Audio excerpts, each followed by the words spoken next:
Global skill development mission में आपका स्वागत है। एडोब फोटोशॉप में काम करते समय आपको ज़्यादा से ज़्यादा जब आपके पास लेयर्स डॉक्यूमेंट में अवेलेबल हैं उस तरह से आपकी फ़ाइल का साइज़ भी इंक्रीज रहता है, यानी कि जितनी ज़्यादा आपके पास लेयर्स होंगे उतना ही आपका फ़ाइल साइज़ बढ़ता जाएगा। डॉक्यूमेंट का जो साइज़ होगा मेन यहाँ पर बॉटम पे आप देख रहे हैं कि मेरा जो डॉक्यूमेंट का साइज़ है वो 5 से 10 MB के बीच है, यानी कि हाईएस्ट जो साइज़ है वो मेरे पास 10 MB विजिबल है। तो मैं चाहता हूँ कि हमारी जो फाइल का साइज़ है वो कम रही। उस फाइल साइज़ को कम करने के लिए हमारे पास कई सारे ऐसे ऑप्शंस हैं जिससे हम उसे रिड्यूस कर सकते हैं। आज की सेशन में हम ये देखेंगे कि हम किस तरह से लेयर्स को मर्ज कर सकते हैं, फ्लैटन कर सकते हैं और उसके फाइल साइज़ को घटा सकते हैं, यानी कि हम कम फाइल साइज़ में ज़्यादा इमेजेस को कैप्चर करने की ट्राई करेंगे कि हम किस तरह से इसे यूटिलाइज़ कर सकते हैं।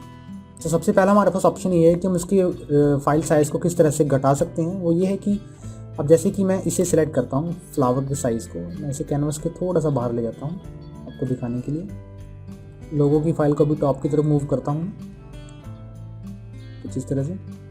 एडोब फोटोशॉप में फाइल साइज़ को रिड्यूस करने के कई ऐसे तरीके हैं। उन तरीकों में से सबसे पहला तरीका ये है कि अगर हमारी फ़ोटो जो कि कैनवस के बाहर है, मैं उस डेटा को डिलीट कर दूंगा तो मेरे पास यहाँ पर जो डॉक्यूमेंट का साइज़ रहेगा वो थोड़ा कम दिखना शुरू हो जाएगा। उस लेयर को मर्ज करके भी उसके डेटा को रिड्यूस कर सकते हैं, यानी कि मेरे पास ये जो लोगो की फाइल है मैं इसे मर्ज कर देता हूँ। इन सभी को सेलेक्ट करके शिफ्ट दबा के रखें किसी भी लेयर को सेलेक्ट करने के लिए।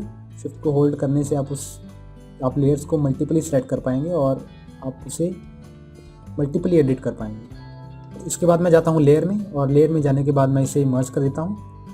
लेयर को मर्ज करने से क्या होगा कि आपकी ये जो लेयर होगी ये सभी लेयर्स की एक लेयर बन जाएगी। अब आपको इसमें एक प्रॉब्लम ये आ सकती है कि आप उस लेयर को, यानी कि अगर आप टाइटल को एडिट करना चाहते हैं तो उस टाइटल को एडिट नहीं कर पाएंगे।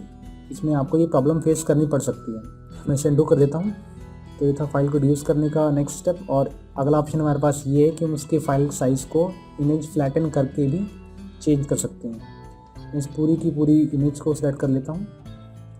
यहाँ पर मैं शिफ्ट दबा के और यानी कि सभी डेटा को सेलेक्ट कर लेता हूँ। और लेयर में जाकर मर्ज लेयर के नीचे एक ऑप्शन होगा फ्लैटन इमेज के नाम से, मैं इसे क्लिक करता हूँ तो मेरे पास जो डॉक्यूमेंट का साइज़ रहेगा वो और कम हो जाएगा। सेव करने पर आप देख सकते हैं सेव एज PNG। अगर मैं इसे PNG में सेव करता हूँ तो आप सेव कर देंगे इसे। अनटाइटल 1 के नाम से मेरे पास ये सेव हो चुकी है। जब आप इन सभी लेयर्स को जो कि ग्रुपिंग में थे, जब आप इन लेयर्स को ग्रुप कर देते हैं, मर्ज कर देते हैं, तो आप ये देख पाएंगे कि आपकी डॉक्यूमेंट का साइज़ 10 MB से 8 MB तक रह गया है। इसी तरह से मर्ज और जो फ्लैटन का तरीका था उससे हम फाइल साइज़ को थोड़ा बहुत रिड्यूस कर पाए हैं। उसके बाद जो हमारे पास लास्ट स्टेप वो ये रहता है कि हम उस फाइल को एज ए JPG सेव करें। मैं इसे सेव एज करता हूँ, JPG में सेव करता हूँ इसे। मैं JPG जो फाइल फॉर्मेट होता है वो कम से कम फाइल साइज़ में ज़्यादा से ज़्यादा डेटा सेव करने की कोशिश करता है, लेकिन हम इसे लेयर्स में डिवाइड नहीं कर सकते। जब उसे फ़ोटोशॉप में दोबारा किया जाता है तो इसका नाम चेंज करता हूँ save as JPG image save. आप यहाँ से उस फाइल साइज़ को प्रॉपर साइज़ दे सकते हैं। जितनी स्मॉल फाइल उतनी कम क्लैरिटी, जितनी लार्ज फाइल उतनी ज़्यादा क्लैरिटी। ज़्यादा से ज़्यादा मेरे पास 832.4 के मेरे पास पिक्सल्स आ रहे हैं। ओके करता हूँ तो मेरे पास हाईएस्ट क्वालिटी में कम फाइल साइज़ रह गया है। मैं चेक कर लेता हूँ इसमें, इसे ओपन करूँगा और JPG का फाइल साइज़ चेक करते हैं। बस JPG का जो फाइल साइज़ है वो जो कि KBs में सेव है 8 से 15 KB।